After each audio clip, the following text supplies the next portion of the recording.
Good evening, ladies and gentlemen. We are at Southern Suburbs with Edson.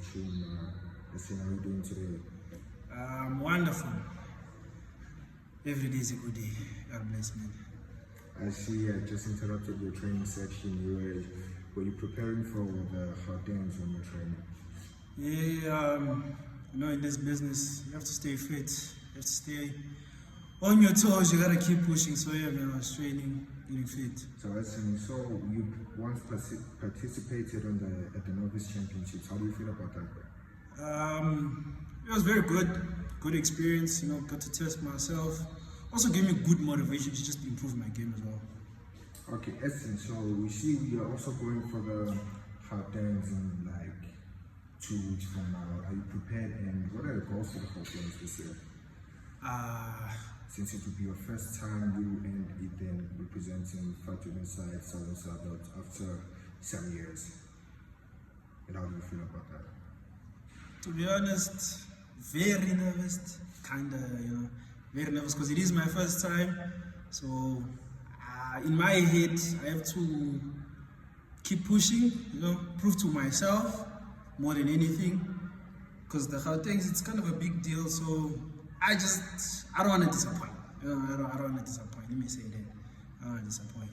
Like in your preparations, are you preparing for the other guys in the new weight division that you do not face in the novice? Because there are pretty much good guys out there in Gauteng that any centurion that you didn't face in the novice. Are you preparing for them?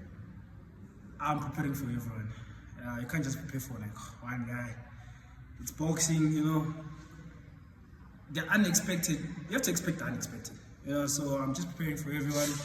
That way I can't get caught off guard. And even if I do, I have to be able to, work with what I get, what I got, and then respond. So Edson, what are your predictions on the Gautengs this year? Are we willing to see some improvements from the novice and the jobbers since you already participated? Definitely would like to improve. I am improving. I believe I am improving because I am pushing myself. In terms of predictions, I can't really say, it's anyone's game. But it's definitely not going to be easy, but I'm going to push and I would like to get the win.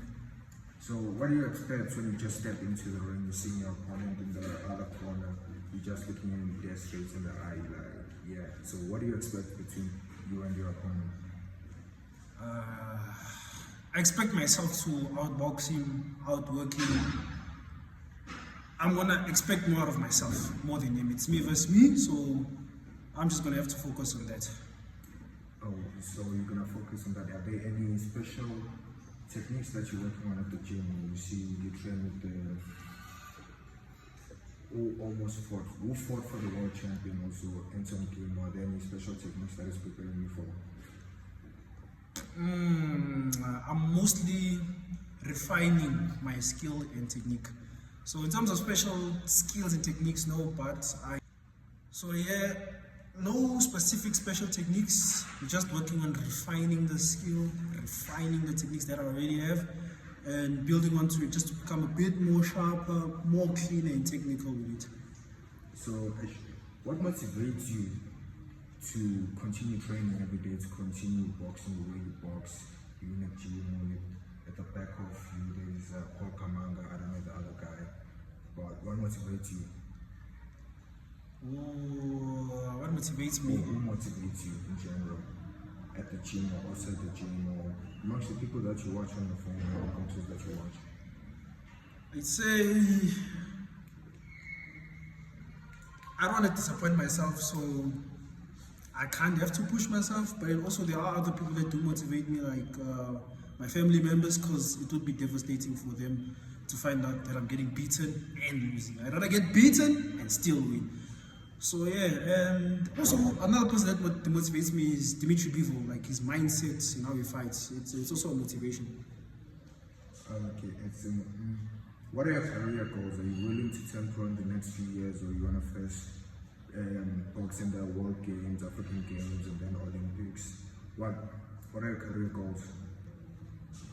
Career goals is kind of long term. I'm a guy that usually breaks things down, focus short to mid term. So I'd say for now, my goal is to focus on the Gautengs, beat that, and then nationals, beat that. And then from there, I'm just going to refine myself a bit more because I feel as though I'm like, I don't think I'm ready for the pro scene just yet. So, since you mentioned the Gautengs, you obviously might get a rematch with Rodasang. Are you willing to show him that you've improved and you've been working at the gym, or is you just be the same old story? He's a good fighter, you know, mutual respect amongst both of us. But at the end of the day, we both know that once we step in the ring, we both gonna slug it out, give it everything you got. The best man wins in this game, and I will be the best man next time. You know, we take our losses, we build on it, we learn. As you look at Rodasang, he's a good boxer, trains at the gym where his coach actually trains the world champion, Emmanuel Kafu, and the upcoming champions also there. So, do you think when you fought him last, you had the upper hand, or there was something that you lacking in that fight? I'd say it was pretty square. He just had just a little bit more than I did, I guess, because he won. So I'd say he had a little bit more than I did. So that's why we're back here at the gym, back to the drawing board, working on what we can to improve on the next fight, so that we can guarantee the win. So, Edson, I think this comes to the conclusion of our interview. Do you have any special shout-outs to any family or relatives or anybody among the gym or anywhere? Thank you for the interview. Shout out to everybody that supports. It's appreciated. I'm not gonna name names because it's a lot of people. So shout out to y'all. You, if you know, man. Peace. Thank you, Edson.